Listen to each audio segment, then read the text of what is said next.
भरे पहर की खुशियों भरी शुरुआत। नमस्कार, सुप्रभात। मैं हूं आपके साथ वैभव राज शुक्ला। गुड मॉर्निंग, मैं हूं आपके साथ गुंजन। नई सुबह, नई आशा और गुड न्यूज का मॉर्निंग डोज लेकर तो बिना रुके बिना थमे अगले 1 घंटे में होगी गुड न्यूज की मैराथन दौड़। लेकिन सबसे पहले नजर आज की उन 5 बड़ी खबरों पे जिन पे इंडिया के लिए है शुभ समाचार।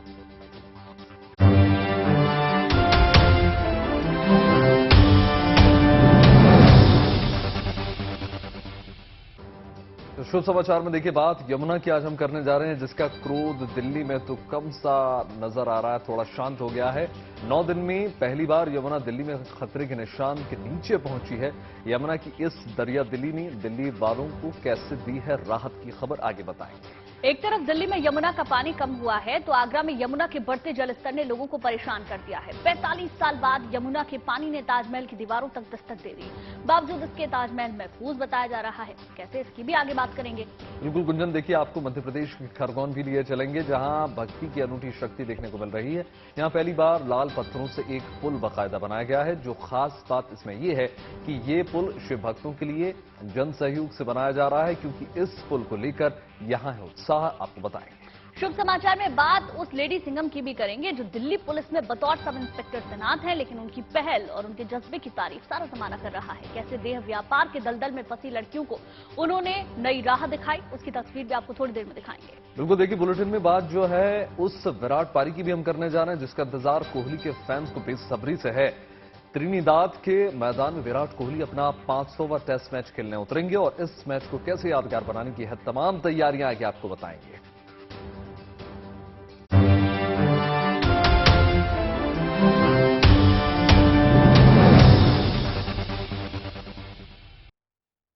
शुभ समाचार के अलावा हम आपको वो खास रिपोर्ट भी दिखाएंगे जिस पर आज सबकी नजर रहने वाली है।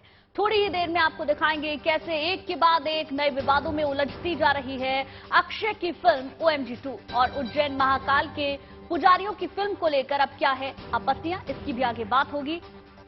साथ ही आपको सीमा हैदर से जुड़ा अपडेट भी देंगे, बताएंगे वो कौन से 5 राजदार हैं जिन्हें सीमा के बारे में सब कुछ पता है। आगे तमाम शुभ समाचारों की बात करेंगे, लेकिन शुरुआत यमुना के उस क्रोध की करेंगे जिससे कम से कम दिल्ली को तो राहत मिल गई है। हालांकि यमुना का पानी अब दिल्ली से आगे के शहरों को परेशान कर रहा है। वृंदावन से लेकर आगरा तक यमुना विकराल रूप में नजर आ रही है। अगर दिल्ली की बात करें तो यहां 9 दिन बाद यमुना का पानी खतरे के निशान से नीचे पहुंचा। हालांकि फिर से खबर यह है कि यमुना का पानी खतरे के निशान तक पहुंच गया है। हालांकि जिन सड़कों पर कल तक पानी था वहां यातायात फिर से शुरू कर दिया है, लेकिन अब यमुना के पानी ने आगरा की परीक्षा लेनी शुरू कर दी है। यमुना का पानी ताजमहल की दीवारों तक जा पहुंचा है।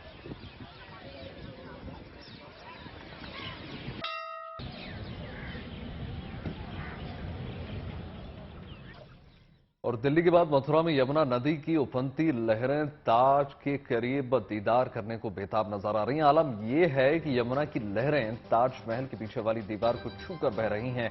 हालांकि उफनती लहरों के बीच मोहब्बत की ये बेमिसाल इमारत शान से खड़ी हुई है बुलंद तरीके से। यानी यमुना के रौद्र रूप लेने के बावजूद भी ताजमहल महफूज नजर आ रहा है। ताजमहल की मजबूती है उसकी नींव और जमीन से उसकी ऊंचाई।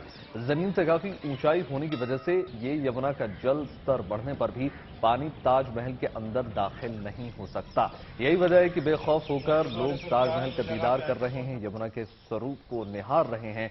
कई सैलानी तो सेल्फी खिंचवाते हुए भी नजर आए।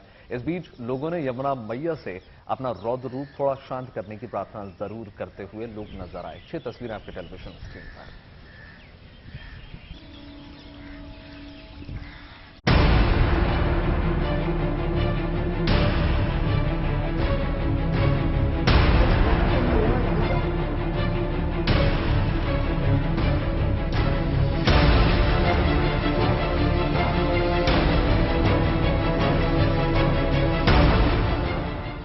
ये तस्वीरें मथुरा वृंदावन की हैं। हर तरफ पानी ही पानी।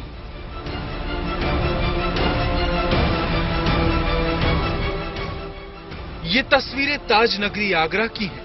पूरा इलाका पानी में लबालब भरा हुआ है।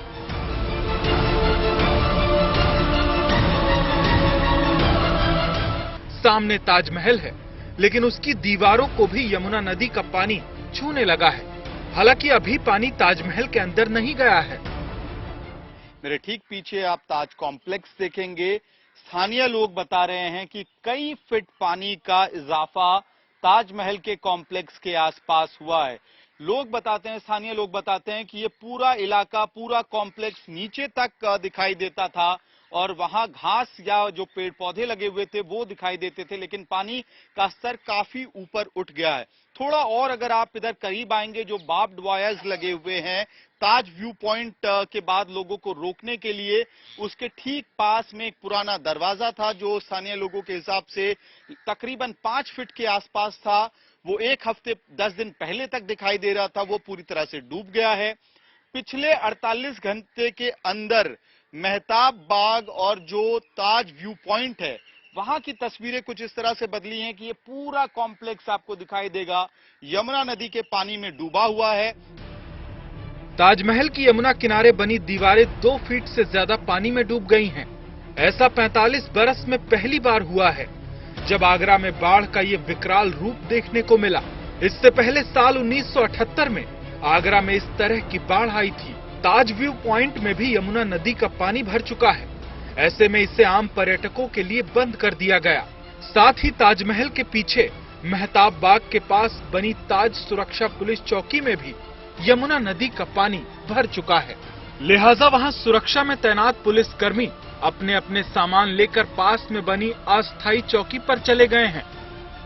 अब अहम मसला ये है कि यहाँ के लोगों ने 1978 में ऐसी तस्वीरें देखी थी जब यमुना का पानी काफी ऊपर तक आ गया था। अगर आप ताजमहल को देखेंगे तो वहां एक काला निशान सा आपको कॉम्प्लेक्स के साथ दिखता है, वहां तक पानी पहुंच गया था। लेकिन फिलहाल जो बाढ़ का खतरा है वो आगरा के कई सारे इलाकों पर मंडरा रहा है। आप लोगों ने ताजमहल का जो स्ट्रक्चर है, कॉम्प्लेक्स है, उसमें कितनी तब्दीली पिछले 48 घंटों में देखी? 48 घंटे में करीब 4 फुट 5 फुट पानी का लगभग हुआ है। जैसे ताज व्यू पॉइंट चल रहा था 2-3 दिन पहले, मेहताब बाग चल रहा था, सरकार के आदेश के अनुसार कल बंद कर दिया गया है। और जैसे हम कचपरा स्थानीय रहने वाले हैं तो यहाँ एक गेट है, जो पुराना गेट था वो करीब 5 फुट गहरा था, वो भी डूब चुका है। उससे ऊपर पानी बह रहा है। ये 48 घंटे के अंदर हुआ है। जैसे कुछ नाले देखे जाए तो पीछे नाले के रास्ते, कुछ खेतों के रास्ते कचपरा के लोगों को डर सता रहा है कि कहीं बाढ़ का खतरा बढ़ रहा है। बाढ़ के पानी से ताजमहल अब तक इसलिए महफूज है क्योंकि बताया जाता है कि ताजमहल का जो डिजाइन है वो इस तरीके से बनाया गया है कि उसके अंदर पानी आने की संभावना काफी कम होती है। इसके सबसे निचले हिस्से में साल की लकड़ी का इस्तेमाल किया गया है जो पानी में रहने पर और मजबूत होती है और बरसों तक बनी रहती है। यदि हम जब ताजमहल को आप प्रवेश करके देखते हैं तो आपको बैकग्राउंड में कहीं नदी नजर नहीं आती है। नदी को देखने के लिए हमें प्लेटफॉर्म के ऊपर चढ़ना होता है। तो चूंकि उसका एक ऊंचे प्लेटफॉर्म पे बनाया है तो पानी का लेवल बढ़ने पे भी वो पानी उस दीवार को टच करके बह सकता है, लेकिन अंदर नहीं आ पाएगा क्योंकि पीछे काफी ऊंची दीवार है। तो ये कंस्ट्रक्शन के समय आप कहें या आर्किटेक्चर का पार्ट कहें, उसको एक ऊंचे प्लेटफॉर्म पे ही बनाया गया ताकि उसकी भव्यता उससे निखर के भी आती है। फिलहाल सभी को इंतजार यमुना नदी के जलस्तर के कम होने का है, जैसा दिल्ली में हुआ, ताकि खतरा कम हो और जिंदगी फिर पटरी पर लौट सके। आगरा से अरविंद शर्मा और अमित भारद्वाज के साथ bureau report, good news today. दुनिया के 7 अजूबों में से एक है ताजमहल। ये मोहब्बत की एक बेमिसाल इमारत है जिसके रूहानी एहसास को महसूस करने के लिए देश ही नहीं दुनिया भर से सैलानी आगरा पहुंचते हैं। अपनी खूबसूरती के अलावा इन दिनों ताजमहल यमुना में आई बाढ़ की वजह से भी सुर्खियों में है, लेकिन यमुना का पानी ताजमहल के पीछे वाली दीवार को छूकर बह रहा है। हालांकि यमुना की लहरों से ताज को कोई खतरा नहीं है, इसकी नींव बेहद मजबूत है और अपनी इसी नींव पर शान से खड़ा है ताजमहल। यही वजह है कि यमुना की उफनती लहरों के बीच भी बड़ी संख्या में लोग ताज के दीदार के लिए पहुंच रहे हैं। अब हमने अपनी लाइफ में पानी देखा है इतना, हमारे बच्चों ने भी नहीं देखा, अब देख रहे हैं बच्चे, मगर हमने जो देखा है पहला पानी देखा है, इतना ज्यादा पानी। और ये देखिए कि कहीं पानी पानी है तो कहीं आग बरस रही है। यूरोप के देश ग्रीस और स्विट्जरलैंड में जंगल धधक रहे हैं। हरे भरे जंगलों के बीच से आग की ऊंची ऊंची लपटें और धुएं का गुबार उठता हुआ आपको नजर आ जाएगा। बीते कई दिनों से वहां जंगल जल रहे हैं, जिसे बुझाने के लिए युद्ध स्तर पर अभियान लगातार जारी है। ग्रीस और स्विट्जरलैंड में हेलीकॉप्टर के जरिए तमाम तरीकों से पानी की बौछार छोड़ी जा रही है ताकि जंगल की आग को कुछ हद तक कम किया जा सके। लेकिन जंगल की आग इतनी विकराल है कि काबू करना बहुत ही मुश्किल साबित होगा।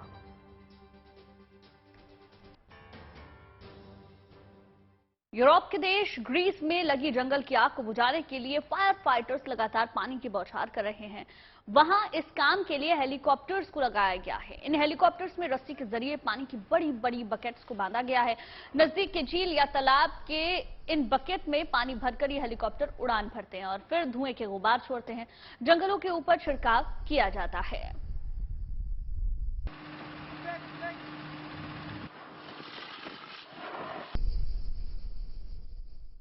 बिल्कुल देखिए, स्विट्जरलैंड में भी जंगल की आग बेकाबू नजर आ रही है। ऐसे में वहां भी जंगल में लगी आग को बुझाने के लिए हेलीकॉप्टर को उतारा गया है। जिन इलाकों में जंगल में आग लगी है वहां के आसमान में दिन के वक्त हेलीकॉप्टरों का शोर जो है गूंजता हुआ आपको नजर आ जाएगा। ये हेलीकॉप्टर पानी भरकर लाते हैं और जंगलों के ऊपर उड़ेल देते हैं ताकि जल्द से जल्द जंगल की आग जो है वो रिहायशी इलाकों तक ना पहुंच सके, पहले ही इसको बुझा दिया जाए।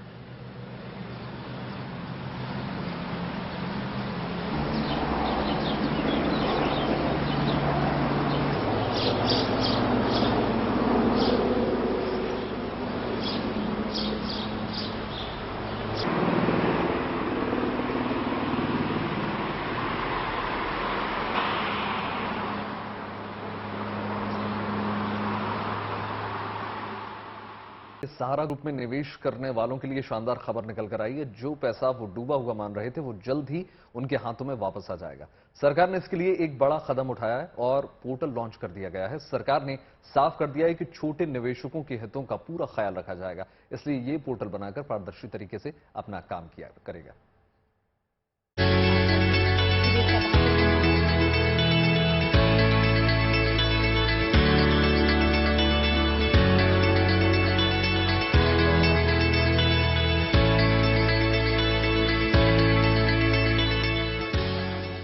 दिल्ली के लोधी रोड में हुए इस कार्यक्रम से करोड़ों निवेशकों के चेहरे खिल उठे।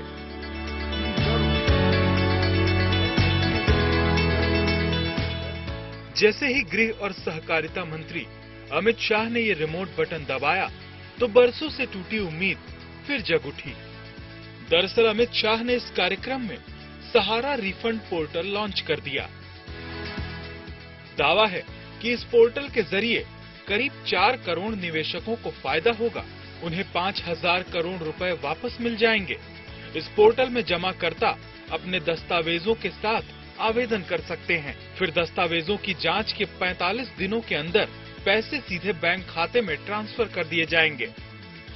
मैं आपको विश्वास दिलाता हूं कि 45 दिन के अंदर पैसा आपके बैंक अकाउंट में जमा हो जाएगा। इसमें आप जरा भी चिंता मत करें। मित्रों, एक बहुत बड़ी शुरुआत है। देश में ढेर सारी क्रेडिट सोसाइटियों में घपले घोटाले हुए। पहली बार मोदी जी के नेतृत्व में इतने बड़े घोटाले में पारदर्शिता के साथ आज निवेशकों को पैसा देना शुरू हो रहा है। ये बहुत बड़ी उपलब्धि है जिसका मुझे कम से कम बहुत संतोष है। वहीं इस पोर्टल के लॉन्च के बाद कई लोग सहकारिता मंत्री अमित शाह से मिले और अपनी खुशी का इजहार किया। आखिर हो भी क्यों ना, उनकी मेहनत की कमाई उन्हें दोबारा वापस जो मिल रही है। कब जमा किया था आपने? मैंने 2016 में जमा किया था 5.5 लाख रुपए, और आज आशा जगी है कि पैसा हमारा सुरक्षित हमको मिल जाएगा। सबसे बड़ी खुशी की बात यह है हम सबों के लिए, पूरे भारतवर्ष के सम्मानित निवेशकर्ता के लिए, कि आज जो माननीय गृह मंत्री और सहकारिता मंत्री श्री अमित शाह जी ने जो पोर्टल लॉन्च करने की जो घोषणा पहले से एक उम्मीद जगाई थी, आज उन्होंने घोषणा किया, हम लोगों के समक्ष पोर्टल लॉन्च किया। मैं पूरे विश्वास के साथ कहता हूं, पूर्णतः ईमानदारी के साथ कहता हूं, जो उन्होंने कहा उन्होंने किया। आज अमित शाह जी का हम धन्यवाद देते हैं कि छोटे छोटे निवेशकों का पैसा देना शुरू हो गया। धीरे धीरे जो है उन्होंने कहा और उस हिसाब से पूरी टीम भी काम कर रही है। माननीय न्यायालय के जो रिटायर्ड जज है वो भी इस टीम में काम कर रहे हैं। तो सभी लोग मिलके एक अच्छा व्यवस्थापन तैयार कराते हुए भुगतान की प्रक्रिया हो रही है, बहुत शानदार तरीके से होगी। बरसों पहले सहारा ग्रुप की 4 सहकारी समितियों में करोड़ों लोगों ने अपनी जिंदगी भर की जमा पूंजी लगाई थी, लेकिन फिर एक समय उन्हें ऐसा लगने लगा कि उन्होंने अपनी ये गाढ़ी कमाई खो दी है। पर अब सरकार की इस पहल ने इन निवेशकों को न्याय दिलाने के लिए एक बड़ी पहल की है। दिल्ली से जितेंद्र बहादुर सिंह के साथ bureau report, good news today.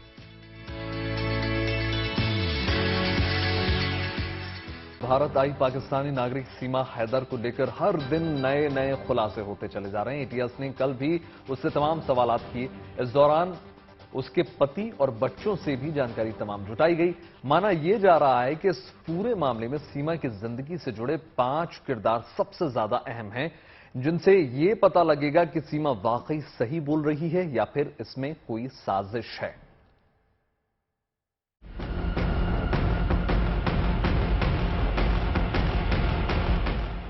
लगातार दूसरे दिन यूपी एटीएस ने पाकिस्तानी नागरिक सीमा से करीब 9 घंटे तक पूछताछ की।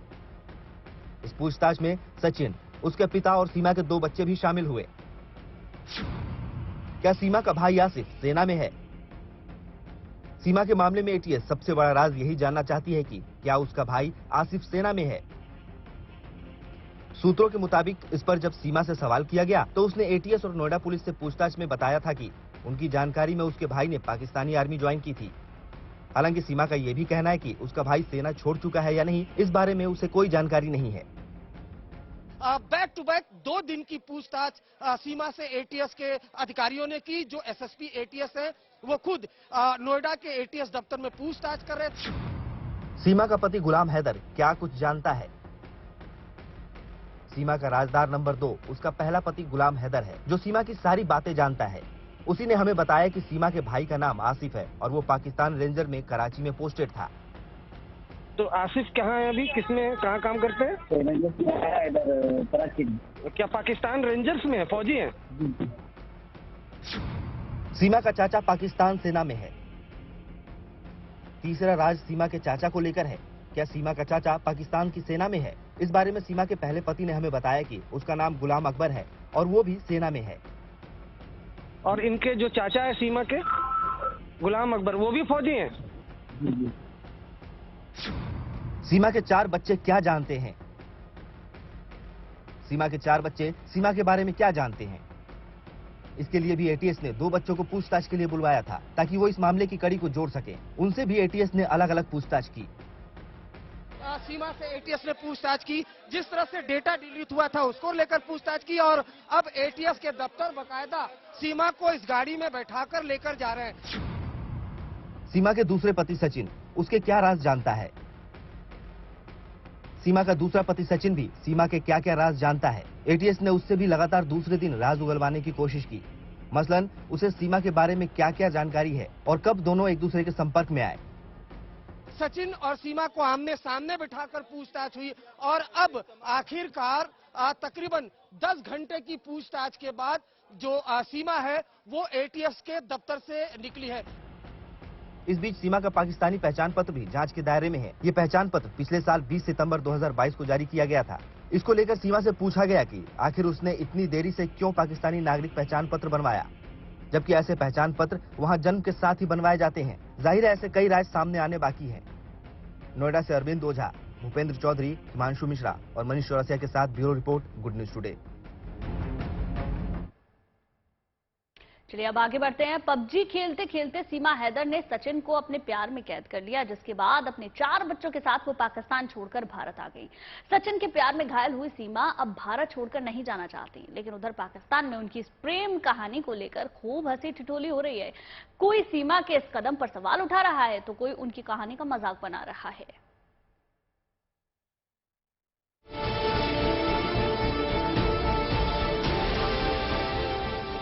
एक आवाज सरहद के उस पार की थी और एक आवाज सीमा की इस पार।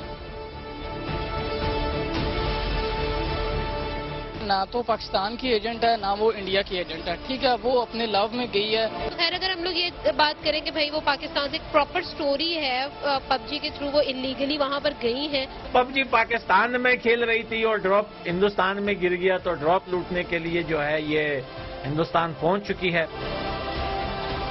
इस वक्त भारत में सबसे ज्यादा चर्चित है कराची की सीमा और ग्रेटर नोएडा के सचिन की प्रेम कहानी से अब हिंदुस्तान की हर गली हर मोहल्ला वाकिफ हो चुका है। लेकिन पाकिस्तान में इस लव स्टोरी को लेकर लोग मजे ले रहे हैं। हिंदुस्तान में ये जिसके पास गई है उसकी शक्ल देखे ना, जैसे सूखा हुआ टमाटर। सीमा के इस कदम से मौलाना भड़क उठे और उन्हें बेगैरत तक कह डाला। पाकिस्तान की तारीख में इतनी बेगैरत कोई भी ऐसी मुसलमान औरत नहीं हुई कि जो इस्लाम पर और पाकिस्तान पर हर्जा सराई करे और इतनी पाकिस्तान की तौहीन तजलील करे और इस्लाम के मुतल्लक हर्जा सराई करे। अब सीमा लाख कह रही है कि पाकिस्तान में उनका जिस्म भर था, रूह तो यही थी उनके सचिन के पास। वहीं सीमा की मोहब्बत से खफा यह भाई तो इतना भड़का और पता नहीं क्या क्या कह डाला। आप भी सुनिए। सचिन, सबसे पहले तो तुम बहुत बड़ा है भाई। इस वजह से है कि तेरे को हिंदुस्तान में कोई नहीं मिली, जो तू पाकिस्तान से 4 बच्चों की मां को भगा के लेके आ गया भाई। देखें जी, वो एजेंट वगैरह तो कोई नहीं है, वो सिर्फ एक बेवकूफ खातून है जो एक लड़के की बातों में आके तो यहाँ से चली गई है। उसने अपना घर भी बर्बाद किया, अपना मुस्तकबिल भी खराब कर लिया, हत्ता कि उसने आखिरत तक खराब कर ली है। तो ये जो मोबाइल का बेजा इस्तेमाल है या हमारे घरों में जो बच्चों को पूछने वाला नहीं है, तो सिर्फ हमें इस चीज पे कंट्रोल करना चाहिए। जैसे जैसे सीमा मीडिया की सुर्खियां बनती जा रही थी, वैसे वैसे इस कहानी में दुनिया की दिलचस्पी बढ़ती जा रही थी। इस लव स्टोरी के चर्चे हिंदुस्तान से लेकर पाकिस्तान तक होने लगे थे। लेकिन बात जैसे जैसे आगे बढ़ी तो कहानी का प्लॉट बदलता चला गया। तो खैर अगर हम लोग ये बात करें कि भाई वो पाकिस्तान से एक प्रॉपर स्टोरी है, पबजी के थ्रू वो इलीगली वहां पर गई हैं। अच्छा, ये चीज वाकई में एक बात है कि मतलब अगर हम लोग बात करें तो हमारी जितनी भी आर्म्ड फोर्सेस हैं, यहाँ की भी और वहाँ की भी, वो स्पेशली इंडिया और पाकिस्तान के बॉर्डर को तो बहुत ही ज्यादा क्यूरियस समझते हैं। और वहां पर मतलब इस तरह से एक खातून क्या हो के और उसके 4 बच्चों के साथ वो वहां मूव कर जाए, ये क्वेश्चन मार्क तो है। सीमा और सचिन की कहानी अब तक उन लोगों की नजर में भी आ चुकी थी जिनसे बसते बसते सीमा सरहद लांघकर भारत में दाखिल हुई थी। सीमा अब तक सरहद पार की इस लव स्टोरी की नायिका भर थी। वो कई लोगों की नजर में अब तक एक ISI एजेंट, पाकिस्तान की जासूस और एक ट्रेंड स्पाई बन चुकी थी। ना तो पाकिस्तान की एजेंट है ना वो इंडिया की एजेंट है, ठीक है, वो अपने लव में गई है, वो लव में गई है, वो कोई बात नहीं। जो हमारा नाम, मुल्क का नाम बदनाम कर रहे हैं ना, वो गलत कर रहे हैं, वो उनको ऐसा नहीं करना चाहिए। वो चली गई है, ठीक है, वो उसका करैक्टर है, वो जाने, उसका काम जाने, ठीक है। और इसमें हम हमारे मुल्क का नाम नहीं बदनाम होना चाहिए। सवालों का शोर बढ़ा तो मोहब्बत की कहानी से लेकर सीमा की जिंदगी के हर पहलू पर हर दिन नए सवाल खड़े होने लगे थे। और मौलाना तो ऐसी फब्दियां कस रहे हैं जैसे सीमा और सचिन ने मिलकर इनका घर लूट लिया हो। हिंदुस्तान में ये जिसके पास गई है उसकी शक्ल देखे ना, जैसे सूखा हुआ टमाटर होता है, वो उसकी शक्ल देखकर ही ऐसे लगता है कि जैसे जी फीका पड़ रहा है। और वो कोई हो सकता है कोई खूबसूरत इंसान हो या कोई मालदार हो सकता है कि औरत बैठ जाए। लेकिन क्या जो कुछ सीमा ने कहा उतना ही सच है? आखिर वो पहले से शादीशुदा थी और उनका शौहर सऊदी अरब में काम करता है, तो फिर अचानक पति पत्नी के बीच में सचिन वो बनकर कैसे आ गया? Bureau report, good news today.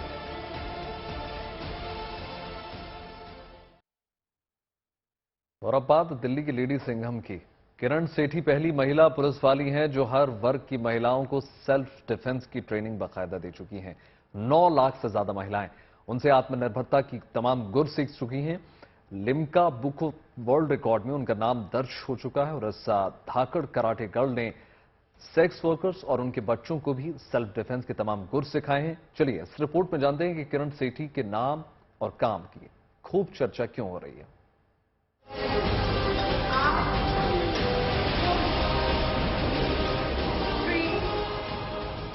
बचपन की उम्र, ऊर्जा से लबरेज, ये हैं लेडी सिंघम कही जाने वाली दिल्ली पुलिस की सब इंस्पेक्टर किरण सेठी। जिनकी आंखों में बच्चों सी जिज्ञासा और कुछ अलग करने का हौसला साफ नजर आता है। ये धाकड़ पुलिस वाले औरतों और लड़कियों को अपनी सुरक्षा के लिए सशक्त होने का पाठ पढ़ाती हैं। सब इंस्पेक्टर किरण सेठी अभी तक 9 लाख महिलाओं को सेल्फ डिफेंस की ट्रेनिंग दे चुकी है। इन महिलाओं में अलग अलग उम्र की लड़कियां हैं, वो बच्चियां जो स्कूल जाती हैं और वो महिलाएं भी जो देह व्यापार से जुड़ी हुई हैं। किरण शुरुआत में तो स्कूल की बच्चियों, घरेलू महिलाओं से लेकर डॉक्टर, नर्स, एयर होस्टेस तक को सेल्फ डिफेंस की ट्रेनिंग देती रहीं और फिर रेड लाइट एरिया कहे जाने वाले जीबी रोड पर जब उनकी पोस्टिंग हुई तो वो सेक्स वर्कर्स को भी आत्मरक्षा में सशक्त करने लगी ताकि ये महिलाएं अपने लिए खुद लड़ सकें। किरण सेठी इनके जीवन में आशा की नई किरण बनकर आईं और इन्हें नई पहचान दी। इन्होंने कई महिलाओं को जीबी रोड के रेड लाइट एरिया से बाहर भी निकाला और उन्हें दूसरी जगह काम करने लायक भी बनाया। तो लेडीज है तो एक लेडीज का दिल समझ सकते हैं, मैं इतना तकलीफ में गुजरा हूँ, इसलिए मैंने उनकी बातों को यकीन किया। जैसा मैम ने कहा वैसा मेरी बेटे को हॉस्टल भेज दिया और मुझे अच्छी लाइफ दिया है। किरण का मानना है कि पुलिस हर जगह सबकी मदद करने के लिए मौजूद नहीं हो सकती, खासकर महिलाओं को खुद की सुरक्षा करना आना चाहिए। ये कहती हैं कि एक लड़की को इतना सक्षम होना चाहिए कि वो किसी भी परिस्थिति में अपनी रक्षा कर सके। मुझे खुशी हुई कि मैंने अपनी दिल्ली पुलिस की ड्यूटी के दौरान किसी के भी जीवन को भी बदला, उसकी जीवन की जो शैली है उसको भी बदला। किरण 1987 में दिल्ली पुलिस में बतौर कांस्टेबल भर्ती हुई थीं। उन्होंने सर्विस के शुरुआती दौर में ही जूडो कराटे में ब्लैक बेल्ट हासिल कर लिया था। सब इंस्पेक्टर किरण सेठी दूसरे राज्यों में जाकर भी महिलाओं को आत्मरक्षा के गुण सिखाती हैं। वो सेल्फ डिफेंस की ट्रेनिंग देने में 2015 में Limca book of world record में अपना नाम दर्ज करा चुकी हैं। दिल्ली पुलिस की लेडी सिंघम आज भी सेल्फ डिफेंस ट्रेनिंग में जुटी है और दूसरों के लिए प्रेरणा की किरण बन चुकी हैं। दिल्ली से अनामिका गौड के साथ bureau report, good news today. कहते हैं जहां चाह है वहां राह है। उदयपुर के दिव्यांग डॉक्टर अरविंदर सिंह ने शानदार रिकॉर्ड कायम किया है। शारीरिक रूप से 80% दिव्यांग डॉक्टर अरविंदर ने लेह लद्दाख के खारदुंगला पास तक क्वाड बाइक से सफर करके वर्ल्ड रिकॉर्ड बनाया। इसके लिए डॉक्टर अरविंदर का नाम world book of records London में दर्ज किया गया है। लेह से खारदुंगला पीक लगभग 5000 फीट ऊपर और समुद्र तल से 18000 फीट ऊपर है। भारी बारिश और लैंडस्लाइड के अलावा कम तापमान, ऑक्सीजन की कमी की वजह से ये टूर और भी मुश्किलों और चुनौतियों से भरा हुआ था, लेकिन डॉक्टर अरविंदर ने अपने हौसले और जज्बे और इच्छा शक्ति की बदौलत इसे पूरा कर दिखाया।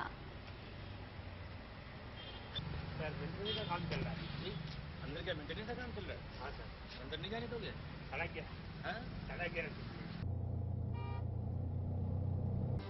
के साथ देश और दुनिया की तमाम पॉजिटिव खबरों के लिए जुड़े रहिए गुड न्यूज टुडे के साथ। कल फिर होंगे हाजिर कुछ और नई खबरों के साथ, तब तक के लिए देखते रहिए गुड न्यूज टुडे।